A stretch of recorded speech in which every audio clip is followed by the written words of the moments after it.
اور پورا جسم کیسے؟ بندہ سجدے میں گر جائے. بندہ جب سجدہ کرتا ہے، نماز پڑھتا ہے، تو بندے کا پورا جسم اللہ رب العزت کا شکر ادا کرتا ہے. مالک تیرا شکر ہے، اگر تو چاہے تو واپس لے سکتا ہے. تو نے ہاتھ سلامت کیے، تو نے کان سلامت کیے، تو نے آنکھیں عطا کی ہیں، تو نے طاقت عطا کی ہے، تو نے پاؤں عطا کیے ہیں. مالک یہ سب تیری نعمتیں ہیں. ایک بزرگ کے پاس ایک بندہ آیا اور کہا کہ میں برباد ہو گیا. کہا کیا ہوا؟ کہا مجھے میرے رب نے کچھ عطا نہیں کیا. معاذ اللہ. کیا کہا؟ میرے رب نے مجھے کچھ عطا نہیں کیا. کہا اچھا ایسا کرو، اپنی ایک آنکھ مجھے دے دو اور 10 لاکھ روپے دے دو. کہا آنکھ کیسے دے دوں؟ آنکھ دوں گا نابینا ہو جاؤں گا. کہا اچھا ہاتھ دے دو. کہا ہاتھ کیسے دے دوں؟ لنگیا ہو جاؤں گا. کہا پاؤں دے دو. کہا لنگڑا ہو جاؤں گا. کہا زبان دے دو. کہا گونگا ہو جاؤں گا. کہا وہ بندے تو کتنا ناشکرا ہے، کروڑوں کی پراپرٹی اٹھائے پھرتا ہے اور کہتا تجھے رب نے کچھ نہیں کیا. اللہ اکبر. بندہ سوچے تو صحیح، اگر میں چل پھر رہا ہوں تو یہ میرے رب کا کرم ہے، یہ اس کا احسان ہے، یہ اس کی نعمتیں ہیں جو اللہ رب العزت نے مجھ پر نازل فرمائی ہیں. کیا ہم نے لنگڑے نہیں دیکھے؟ کیا ہم نے فٹ پاتھ پر سوتے لوگوں کو نہیں دیکھا؟ ایک بزرگ رحمت اللہ تعالی علیہ ایک دفعہ ننگے پاؤں چل رہے تھے. خیال آیا کہ میرے پاس چپل نہیں ہے. اللہ کی بارگاہ میں آپ کی مالک میرے پاس چپل نہیں ہے. تھوڑی دیر گزری، دیکھا کہ ایک شخص گزر رہا ہے، اس کا پاؤں کٹا ہوا ہے. اللہ اللہ اللہ. بولا معافی چاہتا ہوں، بولا معافی چاہتا ہوں، میرے پاس پاؤں تو ہے، اس بیچارے کے پاس تو پاؤں بھی نہیں ہے. سرکار کائنات صلی اللہ علیہ وسلم نے ارشاد فرمایا کہ مومن کے معاملے پر تعجب ہوتا ہے. مومن کے معاملے پر تعجب ہوتا ہے کہ اس کے ہر حال میں خیر ہی خیر ہے، اور یہ مقام مومن کے سوا کسی کو حاصل نہیں ہے. اور وہ کیا ہے کہ اگر اللہ رب العزت بندہ مومن کو کوئی نعمت عطا فرماتا ہے تو بندہ مومن اس کا شکر ادا کرتا ہے، اللہ اس کو اجر عطا فرماتا ہے. سبحان اللہ. اور اگر اس کو کوئی مصیبت کا سامنا ہوتا ہے پھر بھی صبر کرتا ہے، اللہ رب العزت اس کو اس پہ بھی اجر عطا فرماتا ہے. سبحان اللہ. اور ایک بندہ مومن کی شان ہونی بھی یہ چاہیے، نعمت ملے تو سر سجدے میں چلا جائے، مالک یہ تیری عطا ہے.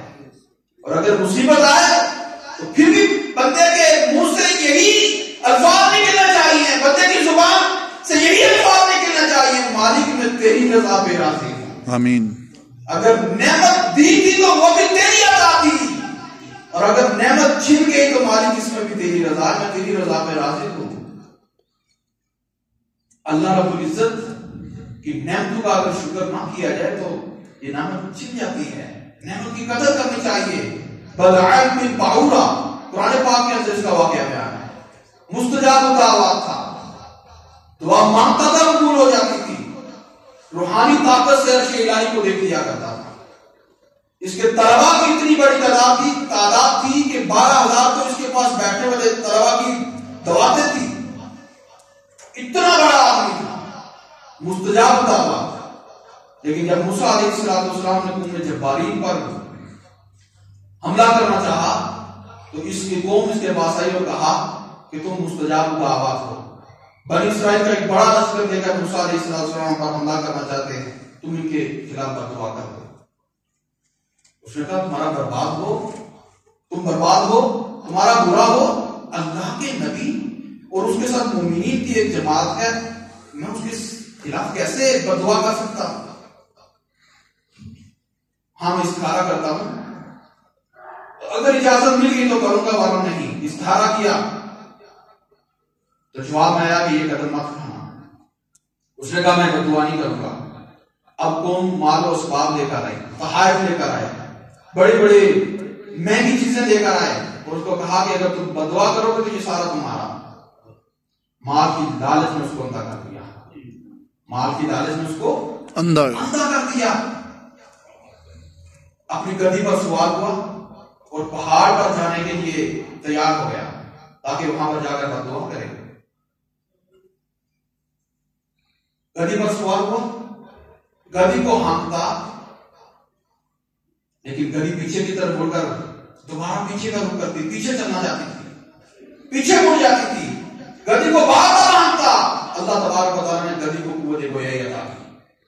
گدی نے کہا بدبخت انسان، تو کس کے لیے دعا کرنے چلا ہے؟ تو مجھے ہانک رہا ہے کہ میں آگے چلوں، پہاڑ کی طرف چلوں تاکہ تو جا کر بددعا کرے۔ اور بدبخت انسان، فرشتے مجھے پیچھے موڑ دیتے ہیں، اور بدبخت انسان ابھی نہیں مڑ جا، باہر آ جا۔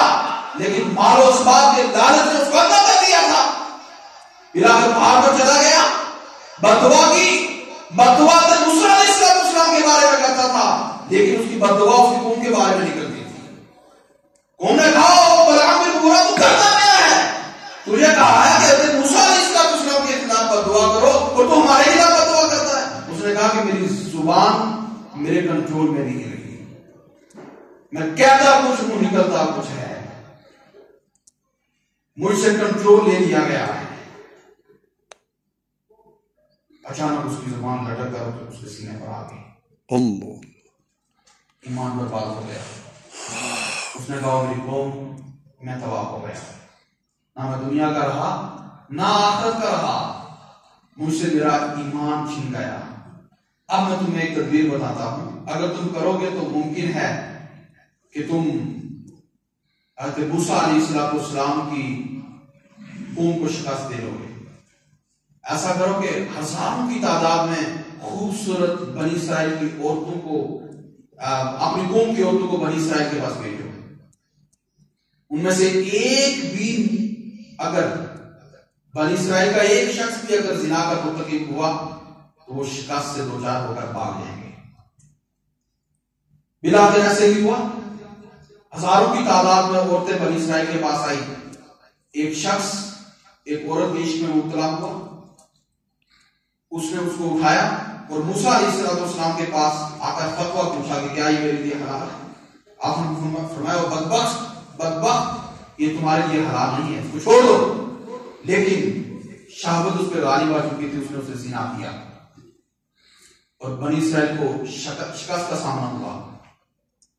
انبیاء کرام نے اللہ رب العزت کی بارگاہ میں دریافت کیا، اللہ رب العزت کی بارگاہ میں سوال کیا، مالک بلعام بن بورا اتنا بڑا مستجاب دعوت تھا، مالک نے اس کو بڑی نعمتوں سے نوازا تھا، مالک وہ عرش الہی کو دیکھ لیتا تھا، اس میں آنسو کو جانتا تھا، مالک اتنی نعمتیں عطا کرنے کے بعد پھر بھی تو نے اس پہ قہر نازل فرمایا، وجہ کیا ہے؟ اللہ رب العزت نے ارشاد فرمایا، او میرے انبیاء کرام، بلعام بن بورا نے میری نعمتوں کا شکر ادا نہیں کیا، اللہ اللہ، میری ناشکری کی، میں نے اس کو نعمتیں عطا کی لیکن وہ اپنی اوقات کو بھول گیا، میں نے اس کو یہ ساری طاقت دی تھی، یہ میری ہی اجازت سے ہوتا تھا، وہ مستجاب دعوت تھا، یہ میری اجازت سے ہوتا تھا، وہ عرش الہی کو دیکھ لیتا تھا، میرے حکم سے ہوتا تھا، اس میں اعظم کا علم اس کو میں نے عطا کیا تھا، لیکن اس نے ناشکری کی، اس پر میں نے اپنا قہر نازل کر دیا۔ کیا میرا بھی یہی حال تو نہیں کہ میں بھی اللہ رب العزت کی ناشکری تو نہیں کرتا؟ میں جب دوسروں کو دیکھتا ہوں کہ ان کے پاس بڑے مال و اسباب ہیں، بڑے مالدار ہیں، کہیں میرے ذہن میں یہ تو نہیں آتا کہ میرے رب نے مجھے کچھ نہیں عطا کیا، نہیں، میں اگر چلتا ہوں تو یہ بھی رب کی نعمت ہے، مجھے اگر دیکھنے کی طاقت ہے تو یہ بھی میرے رب کی نعمت ہے، میں اگر سن سکتا ہوں تو یہ بھی رب کی نعمت ہے، اگر اپنے ہاتھ سے کھا سکتا ہوں تو یہ بھی رب کی نعمت ہے۔ آمین۔ کیا ایمرجنسی وارڈ کے اندر ان لوگوں کو نہیں دیکھا جن کو نالی کے ذریعے سے کھانا پرووائڈ کیا جاتا ہے؟ اللہ اللہ اللہ، کیا ان لوگوں کو نہیں دیکھا کہ جو مطلب قضائے حاجت سے فارغ نہیں ہو سکتے، نالی کے ذریعے سے ان کو استنجا کروایا جاتا ہے، ان کو قضائے حاجت کروائی جاتی ہے؟ کیا یہ میرے رب کی نعمت نہیں ہے؟ کھانا دیا اللہ نے، رزق دیا اللہ نے، میں نے اس کو کھا لیا، اللہ چاہتا تو یہی کھانا اندر جا کر زہر بن جاتا، یہی کھانا میری موت کا ذریعہ بن سکتا تھا، لیکن یہ رب کی کرم نوازی ہے، یہ بھی اس کی نعمت ہے کہ کھانا بھی عطا فرمایا اور نظام انتظام بھی عطا فرمایا. سبحان اور اللہ. حاصل بھی کر لیتا ہوں. سرکار کائنات صلی اللہ علیہ وسلم اسی لیے قضاء حاجت سے فارغ ہونے کے بعد فرماتے تھے الحمدللہ الذی عافانی. تمام تعریف اللہ رب العزت کے لیے جس نے مجھے عافیت عطا فرمائی. یہ عافیت ہے. تو میں تو سر کے بالوں سے لے کر پاؤں کے ناخن تک نعمتوں کے اندر ڈوبا ہوا. ایک شخص تھا وہ اپنی مرضی سے اپنی آنکھ بند اور کھول نہیں سکتا تھا. اپنی مرضی سے نہ ہی آنکھ بند کر سکتا تھا نہ ہی کھول سکتا تھا. اس سے کسی نے پوچھا کہ تیری زندگی کی سب سے بڑی خواہش کیا ہے؟ اس نے کہا کہ صرف یہی خواہش ہے کہ اپنی مرضی سے آنکھ بند کر سکوں اور اپنی مرضی سے آنکھ کھول سکوں. یہ سب میرے رب کی نعمتیں ہیں. بندے کو صابر و شاکر ہونا چاہیے. اور صابر و شاکر کیسے ہوتا ہے؟ سرکار کائنات صلی اللہ علیہ وسلم نے ارشاد فرمایا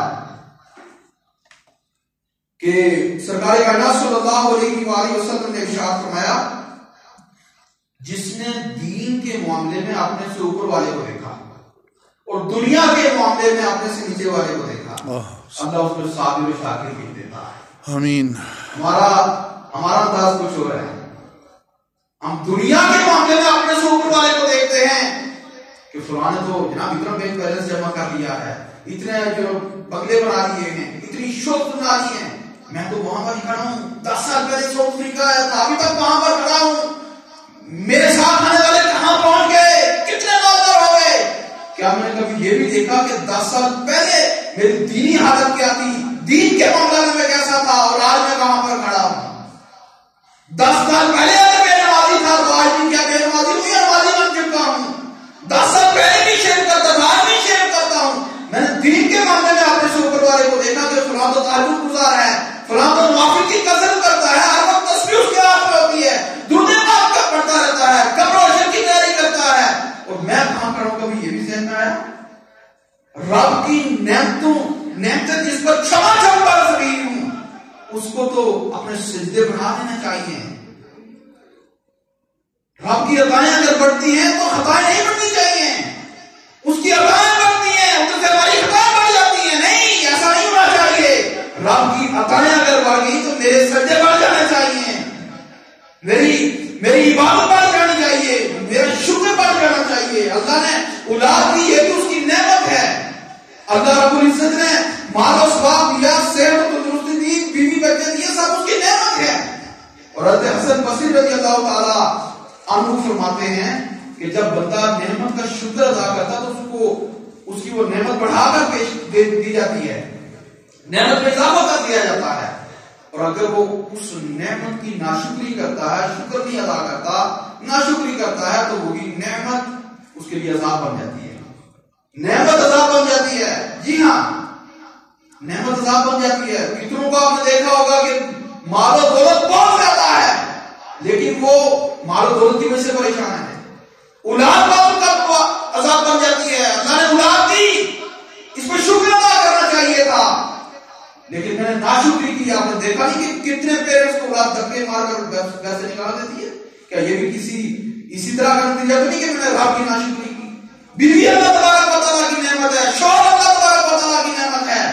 مجھے اگر اللہ تبارک و تعالیٰ نے نکاح کی توفیق دی تو مجھے تو شکر ادا کرنا چاہیے تھا. شریعت کے اصولوں کے مطابق, سنت رسول صلی اللہ علیہ وسلم کے مطابق نکاح کرنا چاہیے تھا. اور مجھے جب اللہ تبارک و تعالیٰ نے یہ نعمت دی, میں نے ڈھول ڈھمکے سے, میں نے جناب ڈانس کرنے والوں کو بلایا, میں نے جناب تمام طرح کے وہ کام کر لیے جس کی شریعت نے اجازت نہیں دی تھی. یہ ناشکری نہیں کی ہو گیا ہے. اور یہی رشتے پھر جب اس طرح سے کیے جاتے ہیں, اس طرح سے ان کو آگے بڑھایا جاتا ہے تو ملا کر یہ رشتے ٹوٹتے بھی دیکھیں. اللہ رب العزت کا شکر کیجیے, ہر حال میں اللہ رب العزت کا شکر کیجیے. جس حال میں بھی اللہ رب العزت نے رکھا ہے اس پہ اللہ رب العزت کا شکر ادا کرنا چاہیے. ہم سب یہاں پر بیٹھے ہیں, کتنے ہیں جو گھر میں آج جمعہ کے دن بھی ہاسپٹل میں لیٹے یا اپنے گھروں میں لیٹے ترس رہے ہوں گے کہ کاش ہم بھی مسجد جا کر جمعہ ادا کر لیتے. یہ بھی رب کی نعمت ہے. اگر غور کریں گے تو ہر قدم پہ رب کی نعمت اور رب کی کرم نوازی نظر آئے گی. اپنے جسم کے روئے میں اللہ رب العزت کی نعمتوں اور اس کی کرم نوازی کا ظہور نظر آئے گا. اللہ رب العزت سے دعا ہے کہ اللہ رب العزت ہمیں اپنا شکر گزار بندہ بنائے, ناشکری سے بچنے کی توفیق عطا فرمائے. ٹائم پہ پرفارم سنا